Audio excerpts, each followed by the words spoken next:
샬롬. 오늘 성경 통독 가이드 욥기를 함께 보시겠습니다. 구약 성경 중 5권의 모세오경과 12권의 역사서를 지나 시가서의 5권의 책 중 첫 번째 욥기입니다.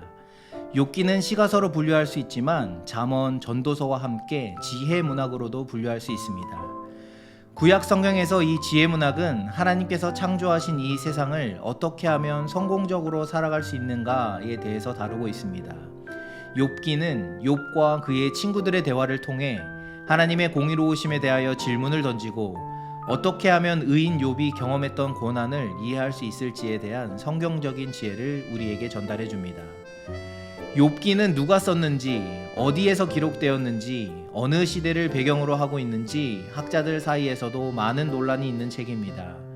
욥이 가장으로서 자녀들을 위해 제사를 드리는 모습 등을 통해 욥은 아마도 제사장이나 제사제도가 세워지지 않은 족장 시대의 사람이었을 것입니다. 이러한 배경적인 지식이 없다는 사실은 독자인 우리들로 하여금 욥기의 이야기 그 자체와 본문이 던지고 있는 신학적인 질문에 더 집중하게 만듭니다. 욥기는 의인이 당하는 고난에 대한 이야기로 시작합니다.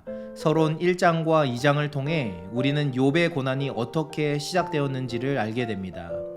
하지만 욥은 왜 자신이 고난을 당해야만 하는지 3장에서부터 자신의 삶을 원망하기 시작합니다. 위로를 하러 찾아왔던 3명의 친구들 엘리바스, 빌닷, 소발은 자신들의 경험과 지식으로부터 욥의 고난을 해석하기 시작합니다.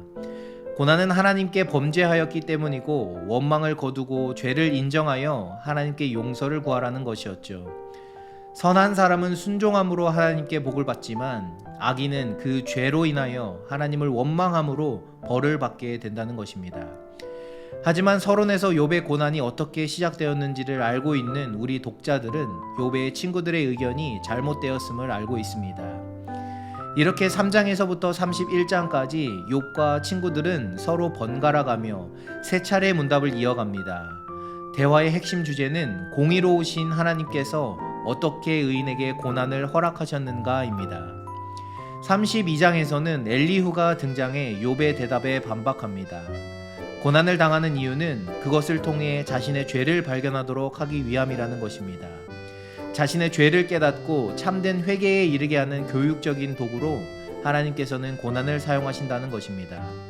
엘리후의 반박 또한 잘못된 해석임을 우리는 알고 있습니다. 그리고 나서 하나님은 38장에서 등장하십니다. 하나님은 욥이 당하고 있는 고난의 이유를 설명하시기보다 오히려 욥의 무지함을 드러내십니다.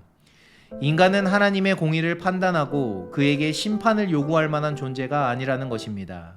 욥은 하나님께서 이 땅을 어떻게 창조하셨는지 그리고 어떻게 다스리고 계신지를 보게 되었고 자신의 무지함을 깨달아 하나님 앞에 회개하게 됩니다. 결국 욥기에서는 의인이 왜 고난을 당하는지에 대한 대답을 찾을 수는 없습니다. 다만 창조주 하나님이 이 땅을 다스리고 계시고 그 세계 안에서 살아가는 인간 능력의 한계를 깨닫게 됩니다.